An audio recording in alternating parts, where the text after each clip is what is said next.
Welcome back, everybody. Today we're in chapter 14, which deals with work design. Now we're moving fairly quickly now through the last few weeks because we have several more chapters that we're going to have to cover. So I'm going to hit the basics of each one. I still want you to read each chapter. It's not going to be that laborious for you, especially since we're coming down to the end and we've got a lot of our projects and everything hopefully completed by now. But today we're going to take a look at the different types of work designs, which deal with more or less the motivational, the socio-technical, and other areas as well, from the engineering to re-engineering models. So let's go ahead and get started with work design today. Okay, welcome back, everybody, and today we're going to be looking at chapter 13, which deals with work design. And what we're talking about here is how we design processes for both production, efficiency and effectiveness, but also to interrelate the human element, the worker, into those processes as well. So let's go ahead and get started as we take a look now at work design. Now, the work design approaches, these are the realms that we're going to be looking at today. First, you have the engineering, which is dealing with the traditional jobs and groups, the way things, as they say, it used to be. Re-engineering, how we have looked at evolving from just job-centered tasks to processes.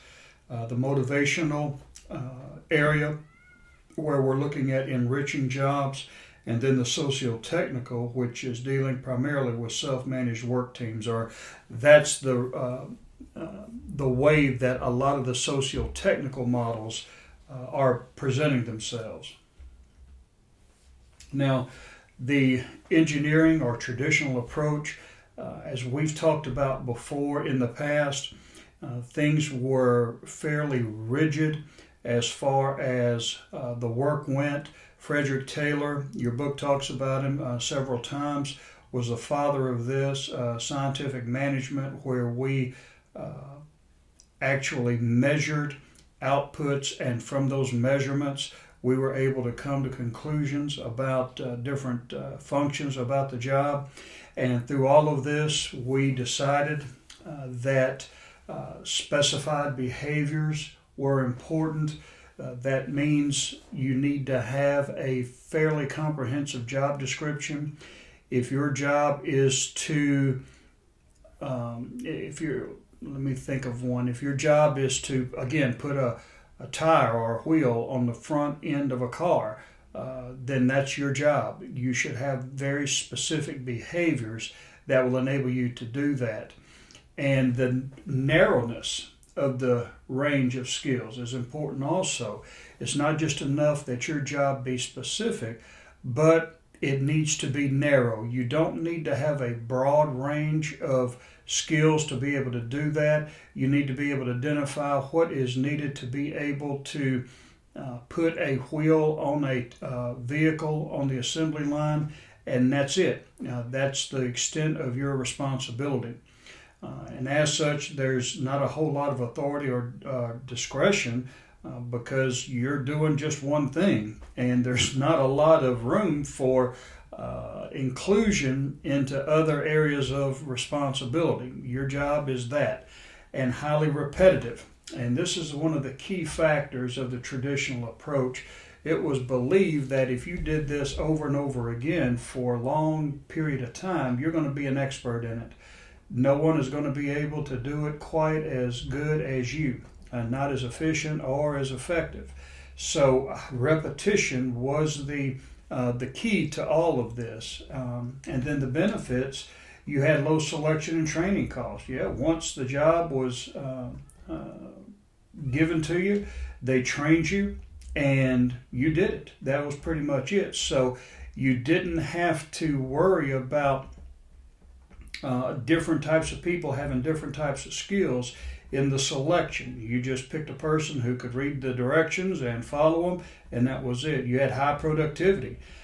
And what we mean by productivity is that you were able to do the job, and because you did it as efficiently and effectively as you learned to do, you became highly productive. And then there's high levels of control. We know if you do this, we should get this sort of outcome. So we could control a lot of behavior and a lot of output using the scientific management model. However, as I mentioned before, the thing about repetition, you do become an expert, but you become incredibly bored. And many people would not stay with the companies back then, because if you do one thing over and over again, and that's all you ever do, it just works on a person, and they weren't able to maintain that repetition. So they had difficulties keeping people. But as far as efficiency and productivity, the scientific method, or the engineering approach as we call it today, was very effective, and that's why it stayed as long as it did in industry. Now, as we started to evolve our thinking, we began what we called re-engineering the processes. And as you see here, it was a radical and revolutionary redesign of business process to achieve dramatic improvements in performance. And as you're going to see here in the third point, you're not really focusing on the job now, but you're looking at the organization and the work as a process. And as such, you're going to leverage developments in information technology to enable significant change. Here you're incorporating both human and technology to be able to bring about processes, or to look at the function of that organization as a series of processes. And that's what you work on. You focus on work processes. It breaks down the functional and divisional organization structures. Now, if you remember when we talked about the organization, many organizations are functionally departmentalized. That means they are divided out by their specialty: HR, operations, business, marketing. And each one of these divisions allow you to be very specific, as we saw in the scientific management model, that you become very specialized in what you do, but you tend to focus just on your area of expertise instead of looking at your division or department as an element in the process of getting work done. So the re-engineering approach started to take a look at breaking down those barriers and redesigning the work around the interdependencies that go on with each and every task that that organization is involved in. Now, how do you prepare for this process? Well, you have to prepare the organization first. If they're only doing one thing and they've done it for so long, they're going to become ingrained in that type of strategy. So you have to prepare the organization. You have to communicate, be transparent, and specify the organization strategy and objectives. You know, some organizations re-engineer as they see the future coming about and the need for re-engineering coming about. So they're proactive in the whole endeavor. But there are some organizations who have no choice. They have to change. And for those organizations, change can become very painful because they're not really ready for it, but they have to do it. And then there are those organizations that even though they have to do it, they don't, and they die. They don't survive. So specifying the organization strategy and objectives to the people as you go through this re-engineering is crucial. Also, rethink the way work gets done. When was the last time, whatever you do in your ministry or in your business, when was the last time you sat down and asked yourself, is there another way of doing this? Is there a better way of doing this? This is what organizations are having to consider today. And in order to do that, you need to identify and analyze the core business processes. What do I have to have in order for this organization to survive or to even exist? What processes are in place? and how important are those processes to the core of our business. And then once you do that, define the performance objectives. If you remember, we talked about in the past being where you're at, and being where you want to be, and the gap in between is the problem that you need to eliminate or solve. And in order to get there, to eliminate that gap, you're going to have to define performance objectives. So you need to analyze your core business processes. Now, if they are not where you need to be right now, or if the way things are will eventually threaten the existence of that organization, this is what you need to sit down and reevaluate. And then once you have defined the performance objectives for your organization, then you need to design the new processes. Put those processes in place so that you can develop strategies now that will ward off the dilemma that you'll find yourself in when the environment forces those changes upon you. And then restructure the organization around the new business process. This isn't something that is a departmental issue. And I've seen time and time again in my experience that many organizations, when it comes to change, they want to change maybe the business department, or they want to change maybe the HR department, without realizing that true change is going to affect the whole organization. And that's where a lot of them get into the paranoia and the apprehension of having to reshape the landscape of that organization. But it's necessary oftentimes, and you can't just, fix, for instance, your body. If you're not happy with your body, it's not just a matter of going to the gym to, work out an hour a day, each day. Especially if you're going to go right after you work out to Dairy Queen or Sonic and get a triple cheeseburger with chili cheese fries and a big milkshake and all of that.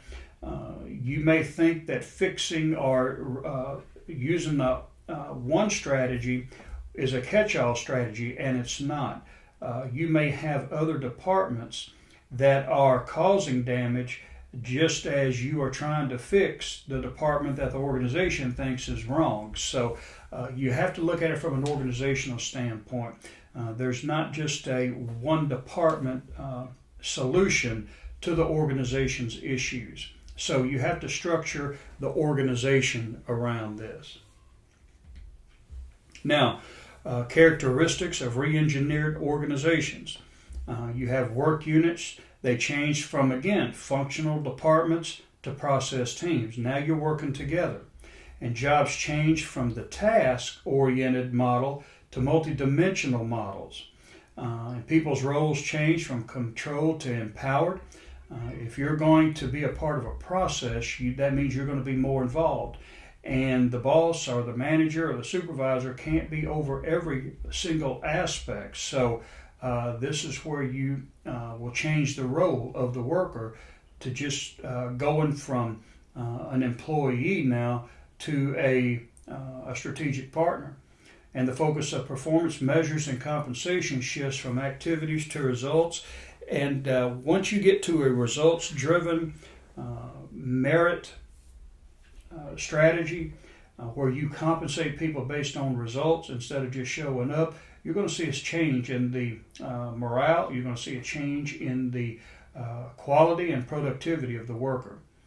Now, organization structures change from hierarchical to flat, and I believe we saw here in this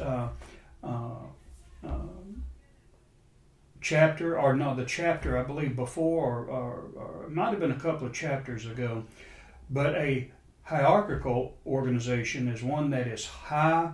You have the CEO at the top, and then you have the employees at the bottom, and there are a lot of strata in between. That means there's a lot of middle managers and a lot of barriers to fast communication between the bottom to the top. Flattening it means that you're giving more authority to fewer people, and the distance between the top management and the lower levels of business of that organization become shortened. And then managers change from supervisors to coaches, and executives change from scorekeepers to leaders. The executives become more of a visionary, and the managers are there to equip you, resource you, and encourage you, instead of telling you, okay, you do this and you do that and so forth. Now, the motivational approach, it takes its model primarily from Hertzberg. Hertzberg said that there are two factors when you're looking at productivity and motivation. You have hygiene factors, which have to be there. Those are the things that must be in place, or people aren't going to want to work there. For instance, a safe work environment may be a hygiene factor, but a safe working environment is not going to motivate me to do more for the company. So you have to have another factor, and that's the motivational factors. And that means you have to make sure that the employee is fulfilling his or her needs for achievement and autonomy and so forth. So here we're looking at the members' needs and their satisfaction, and you try to improve their performance and satisfaction by enriching the job, and it provides opportunity for autonomy, doing a complete job, being responsible, and getting performance feedback. And those are all crucial in the motivational approach as we try to enrich the employee's work experience.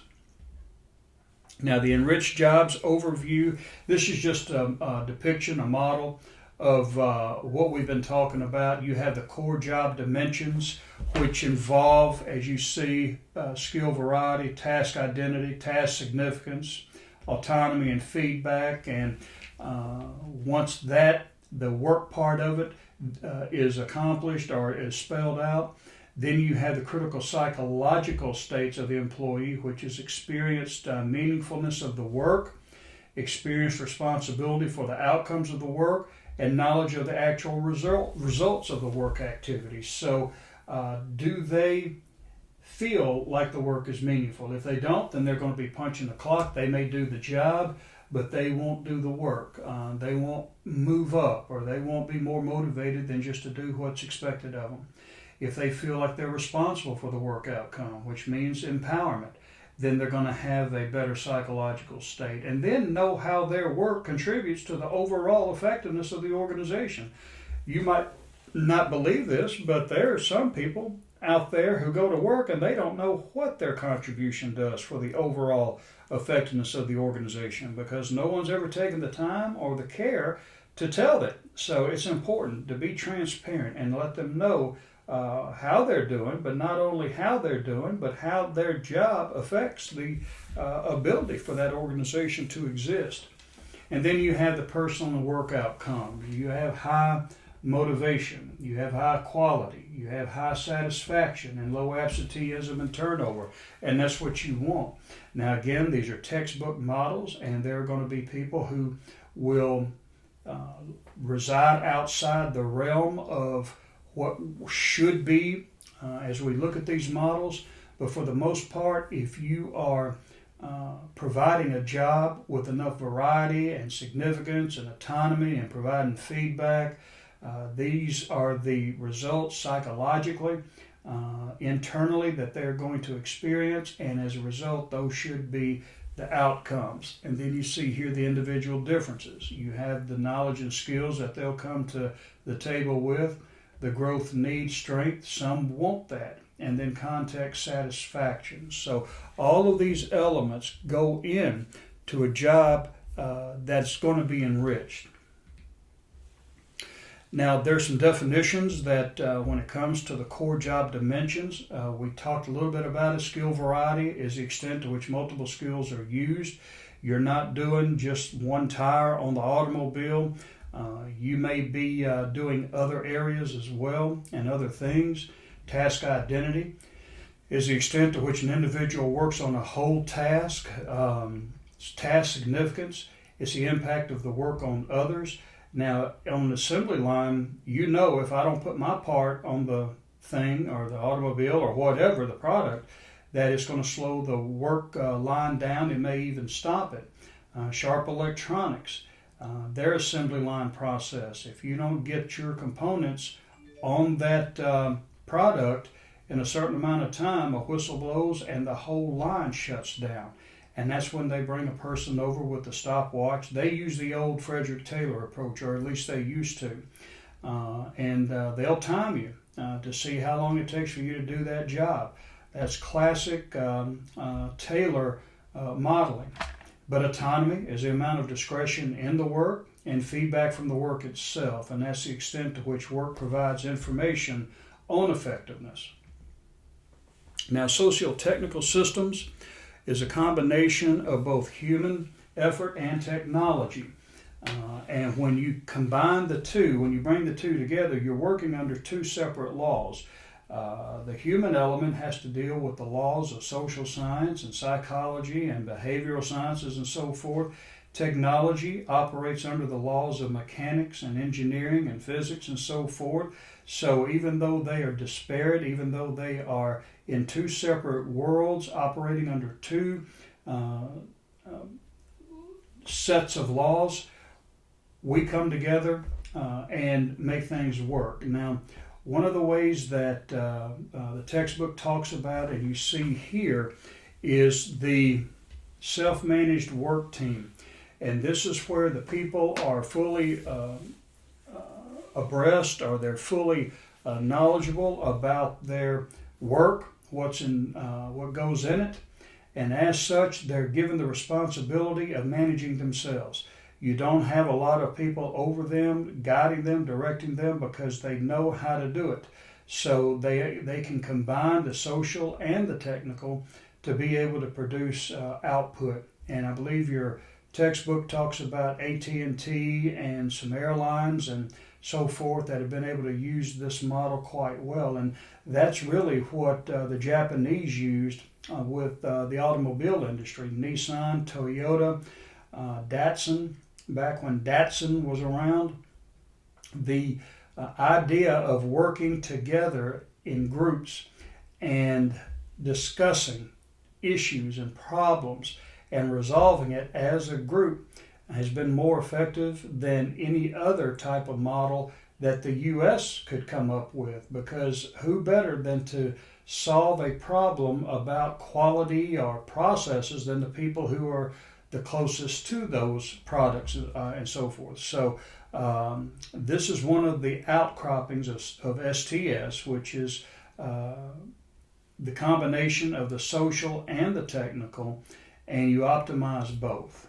Today we took a look at some of the basics of work design. We took a look at the Frederick Taylor model, which was the old rigid bureaucratic structure, all the way to where we're at today, motivational models, STS models, and so forth. So it's good to understand the different perspectives on these as we start to develop our own types of structures for our businesses and our ministries. So take these to heart, and we'll see you tomorrow.